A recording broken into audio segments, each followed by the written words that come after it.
E aí pessoal, tudo bem?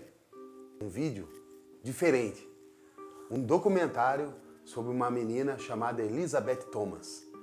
É incrível, cara, é fascinante, é horripilante. Beth Thomas e seu irmãozinho, eles foram adotados por uma família em 1984 nos Estados Unidos. E a Elizabeth é a prova de como um crime sexual contra a criança pode afetar a vida de uma pessoa. Com 1 aninho de idade, ela foi abusada sexualmente pelo pai várias vezes. A mãe dela faleceu. E quando ela foi adotada, ela desenvolveu um transtorno. Ela começou a querer matar o irmãozinho, a querer matar os pais e judiar de animais, enfiar agulha, matar passarinho e bater a cabeça do irmão no chão. Meu, é horrível, é incrível. Além de tudo, a Elizabeth, ou Beth, como ela é chamada no vídeo, ela teve sua sexualidade aflorada. Sabe o que é isso? Uma menina novinha, uma criança na verdade, e ela já se masturbava em público, em todo lugar. Efeito do abuso sexual que ela havia sofrido pelo seu pai. Assista o documentário, imagens reais, cenas reais da menina e tirem suas conclusões. Na época, Elizabeth não foi dada como psicopata e vamos ver o que aconteceu. Assista esse documentário, meia hora, é incrível, tá bom? Durma.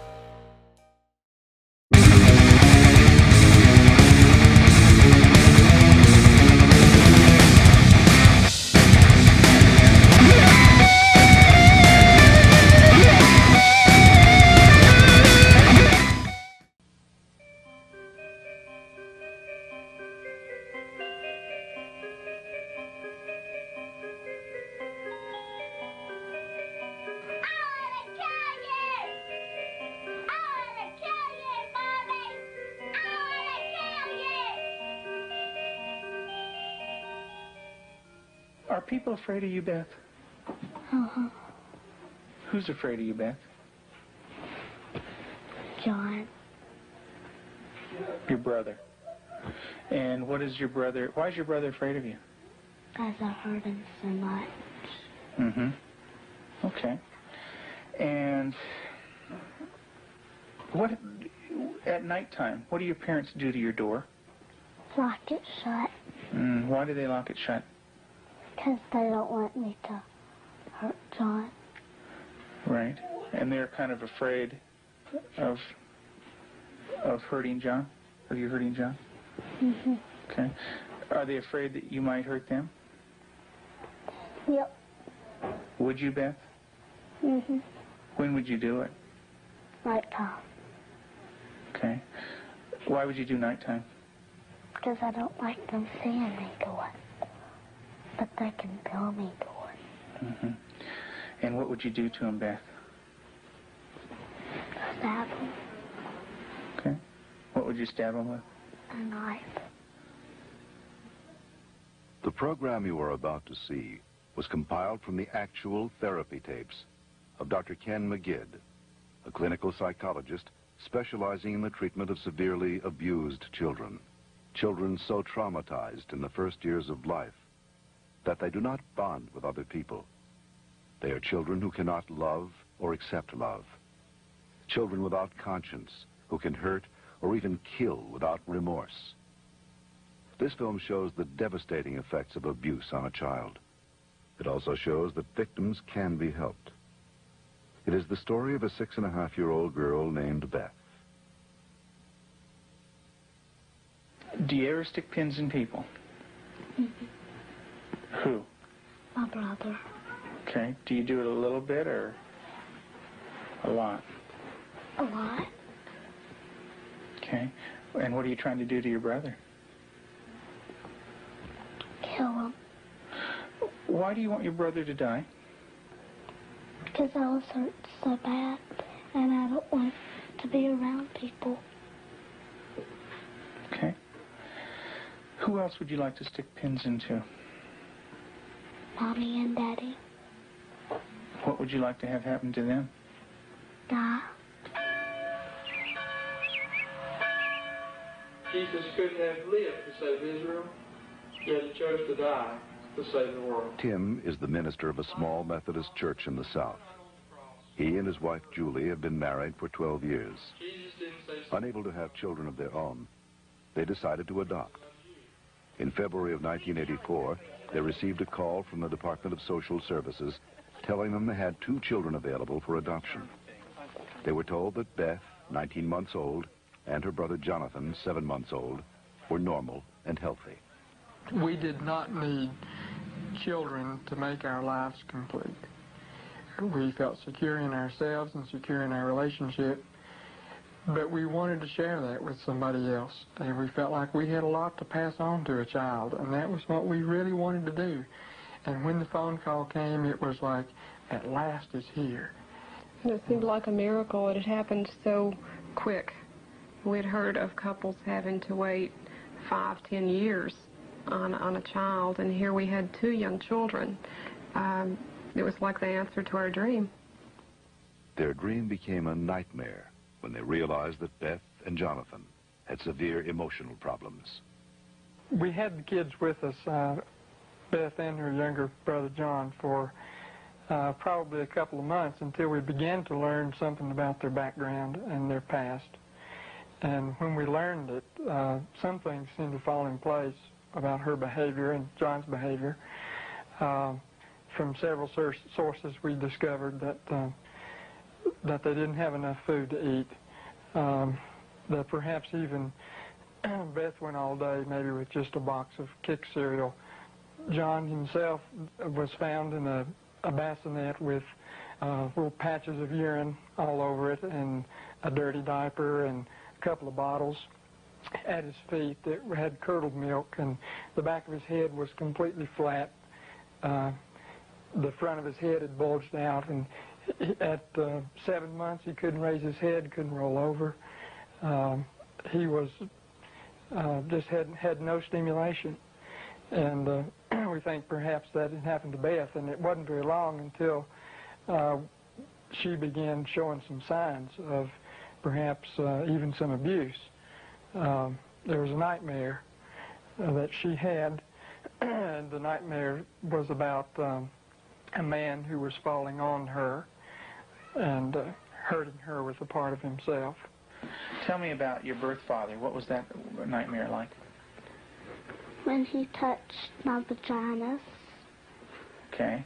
until it bled, hurt it a lot until it bled, and wouldn't feed me a lot. He'd hit on me, wouldn't be very nice to me. How old were you? 1. And in your nightmare, what happens? I get real scared. Where are you in the nightmare? What happens in the dream? I'm in the house, upstairs. And then what happens, Beth? When he comes upstairs and hurts. How do you feel when you talk about this? Scared. Where's your birth father? What's he doing? He's right there, and there's his hand. His hand's right there. Where? Right there. You can't hardly see it because it's green. What's it touching? My vaginas. And what is your birth father doing? Hurting it. Your face looks sad. Can you tell me about that? It's crying because there's dots of the tears. Beth had endured severe neglect and abuse as a child. Her birth mother died when she was 1. Because of these early childhood experiences, Beth never developed a sense of conscience, love, or trust for anyone. The early sexual abuse by her birth father would cause her to exhibit inappropriate sexual behavior, especially toward her brother. Does your brother have private parts?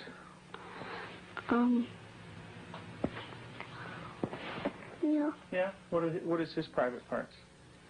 Penis and butt. And what do you do with your brother, with his private parts, Beth? I heard it. Tell me about it. What do you do? Well, I pinch it. squeeze it, kick it. When you do things to your brother's private parts, what does he say? Stop. Okay, tell me that. Well, he says stop, but I don't stop. Do you hurt him? A lot. Okay. And would you like to do that to other boys? When I caught her with Jonathan one morning, she was molesting him. He was crying and his pants were down, and I said, Beth, what's happening? And she said, I pulled his penis and put my finger up his anus. And I said, didn't he say to stop? And she said, yeah, he did.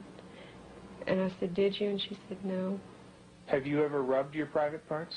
Do you do it a lot? A lot. How much do you do that? Not every single day in Lexington. I did it every single day until it got real bad and messed up, and I had to go to the doctor, and I did not like it. What do you mean by real bad? Well, it looked real raw, got all kinds of boo-boos on it, germs, a lot of stuff from my hand. And it bled? She started to masturbate at inappropriate times. I remember one time, specifically, when we were at the hospital waiting for Tim to come out. He was there visiting. And Beth and John were in the back seat, and I turned around, and she had her legs spread and was masturbating in a public parking lot. And I had tried to explain to her numerous times before that that's private area. You don't do it in public places. And gone over that with her, and it never seemed to faze her. And Julie, how often would your daughter masturbate? daily, constantly. Do you have animals, Beth? 4 of them. Can you tell me their names? Clyde, Shuggy, Darcy, and Annie. And Daddy said a day ago that there was a stray cat who did not have a home, so Daddy was taking care of it and took it to the vet when he had his flight to go. And what do you do to the animals, Beth? Stick them with pins. Do you stick them a little bit or a lot? A lot. What are you trying to do to the animals, Beth? Kill them. What do they do when you stick them with the pins? Well, Annie cries. She's a dog. She got baby birds down out of the nest, and we thought maybe she was just curious. So we explained that she could hurt them, put them back, and went through a whole sitting down and talking to her about the problem of it. And the next day we went out to check the baby birds, and they were on the ground dead with their necks broken.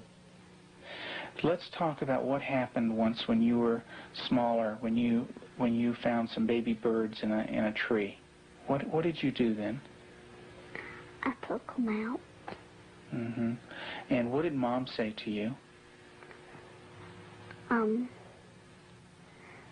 That the mother will not come back if somebody touches her babies. Are the baby birds kind of small? Can you describe them for me? Well, they don't have their eyes open, but they can hear me, and they look up. Are they kind of helpless? Little baby birds? Can they fly? No. Can they run away?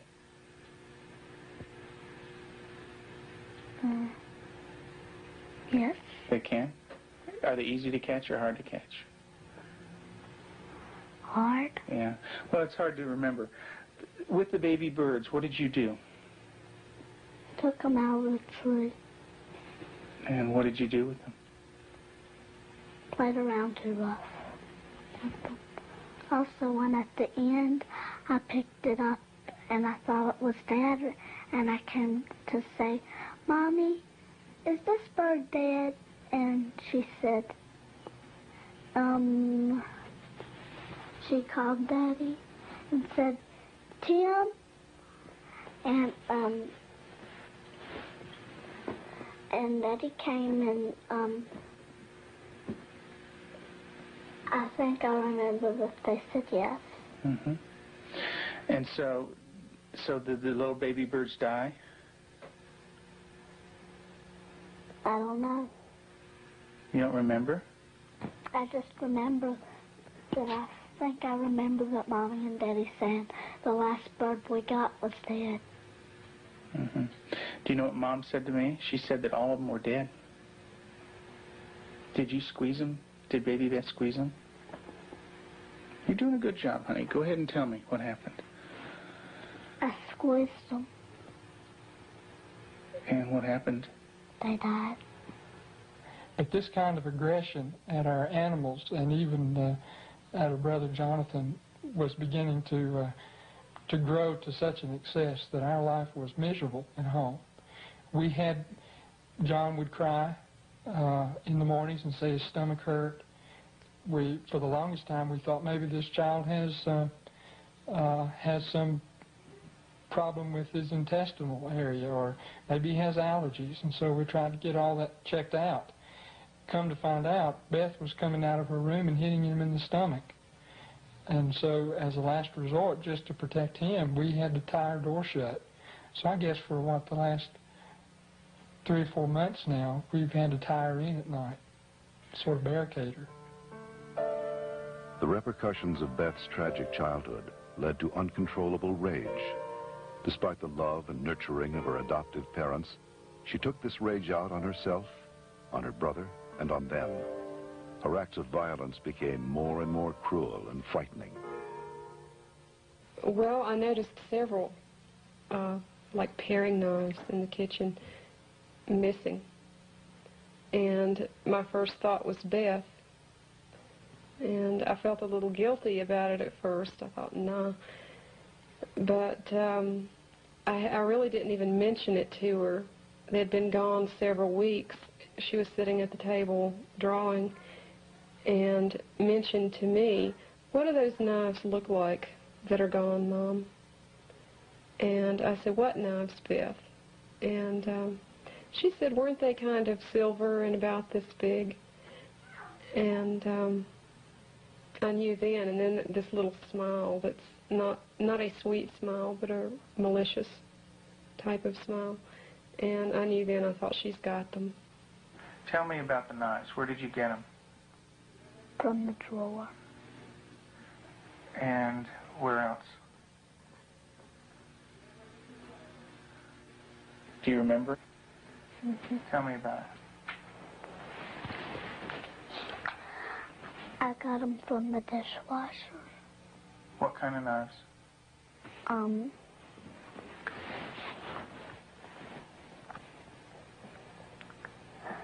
Big sharp ones. And what do you want to do with those knives? Kill John and Mommy with them, and Daddy. And when Mommy asks you about where the knives are, what do you say? I don't know where they are. What did you think she might do with the knives? My first thought was Jonathan.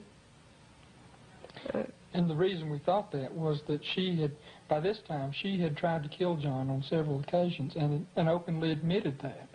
In the basement, she was hitting his head against a cement floor. I heard his screams and ran down and had to literally pull her hands off, and she looked wild-eyed. Did you get real mad at him? Did you hit his head real hard? Tell me about it. How many times did you do it? A lot? Mm-hmm.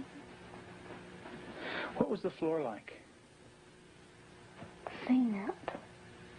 And what happened to your brother? Tell me about it. His head hurt real bad, but his chin, he had to have stitches in it. Could you stop? Use your words, Beth. No. Okay. What was your brother doing when you were doing this? Playing with the toys. Okay. Was he asking you to stop when you were doing it? What was he saying? He said, Beth, stop. And what did you do? That didn't stop. I just kept on hurting him. What were you thinking when you were doing that? Thinking of killing him. How did you stop? What made you stop? When I heard Peter walking across the kitchen. Mm-hmm. It made me stop because I thought Mommy and Daddy would come. Okay. Did Mommy come? What did she do? She sent me to my room. Okay.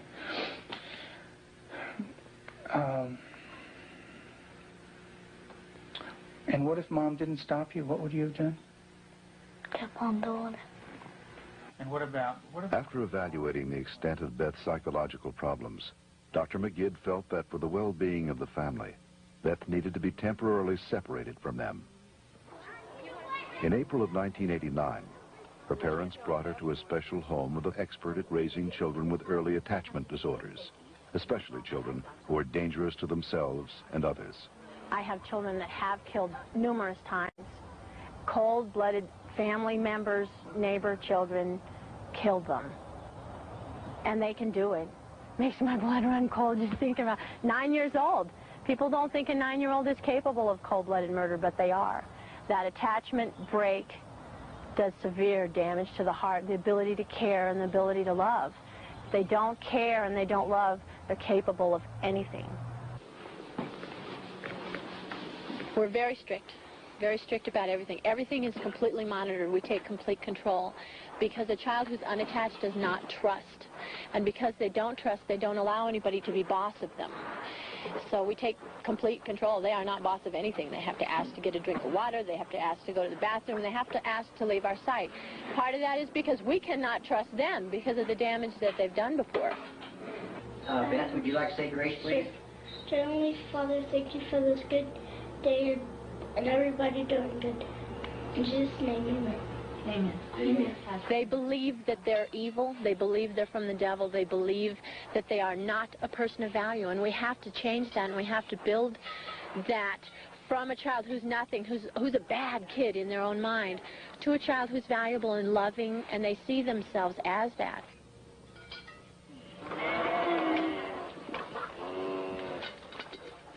You don't have to bite this. When they do a chore well, we can say, you did a good job, you're a good worker.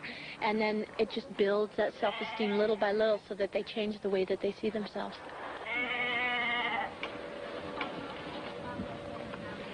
Several months into treatment in this controlled environment, Beth had made progress, and her therapist decided to loosen some of the controls. Anybody wants some more? I see. Beth continued to show signs of improvement.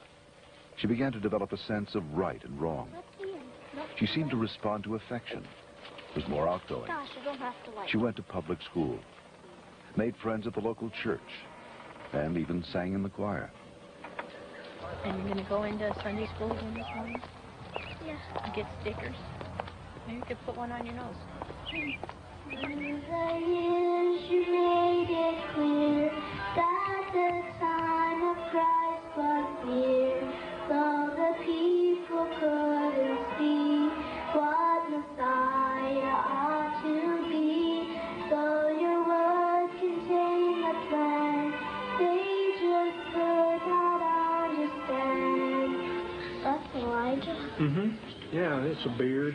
See his beard. There's his nose, and that's his... Oh, I see. Yeah, see his beard is kind of flowing in the wind and everything. Elijah taken up into heaven, the fiery chariot. Huh? Well, that's Elisha. That's the other prophet that took Elijah's place. And he was left, and there's Elijah, you know.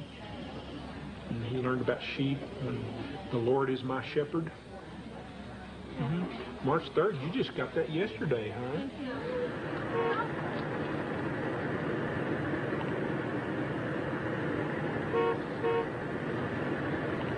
In the beginning, we couldn't trust her with anything. She was locked up at night. We had alarms on the door at night so she wasn't sneaking around doing things with the other children. We don't worry about that anymore. There's no alarm on her door at night now. She sleeps in the same room with my own daughter, and I trust her that much. She brushes the dogs, and I trust her that much. Because she has earned that trust. She's learned it. She has a heart, and she has a love inside, and she feels bad when she does something now. In the past, because she didn't have a conscience, she didn't feel anything when she did something bad. There was just no feeling there. And now she does feel bad, and it shows in her face. I believe that Beth can make it. She's got a really bright mind. She's got a good heart now, which has done a lot of healing. She's got a really super set of parents. They're powerful, they're knowledgeable, they're motivated.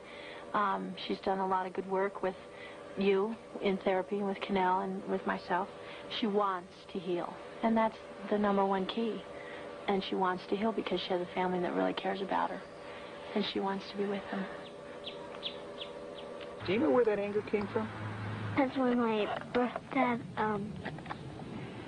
hurt me. I had it all inside, and I remembered it, and I started doing it. And what did that do when it was inside? It made me want to hurt people really bad. And who did you hurt? My brother, my mom and dad, and animals. And animals. Who did it hurt the most? My brother. Who did it hurt the most? Me. Why don't you tell me that? It hurt me the most. How did it hurt you the most? Because when I hurt other people, I'm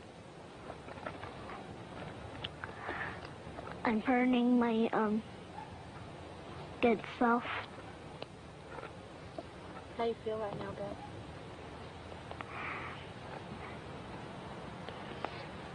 Bad. It's kind of tough to talk about, isn't it? Yeah. It is. Beth gave her last interview for this film in December of 1989. Although she had made progress, she would still need extensive therapy. Not all abused children are as deeply scarred as Beth, but all abused children suffer a profound hurt for the rest of their lives. The road to recovery is long and hard for the abused child.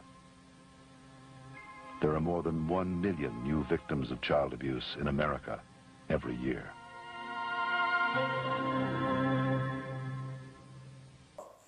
Beth Thomas, notícia boa, se recuperou após o tratamento que você não viu no vídeo e atualmente ela trabalha como enfermeira. Ela foi diagnosticada com transtorno do apego reativo, tá? Ela não foi diagnosticada como sendo psicopata, até porque alguns psiquiatras e psicólogos dizem que a psicopatia não tem cura. Se você souber a causa, no caso da Elizabeth, o transtorno teve um tratamento e, consequentemente, uma cura. E a curiosidade, hoje ela trabalha num hospital e cuida de bebês recém-nascidos. Uma moça aí que queria matar o irmão, hoje cuida dos nenezinhos recém-nascidos. Mora com a mãe, adotiva, escreveu um livro, né? E isso mostra quanto um abuso sexual infantil, quanto nossa mente é poderosa, como muda a vida de uma pessoa.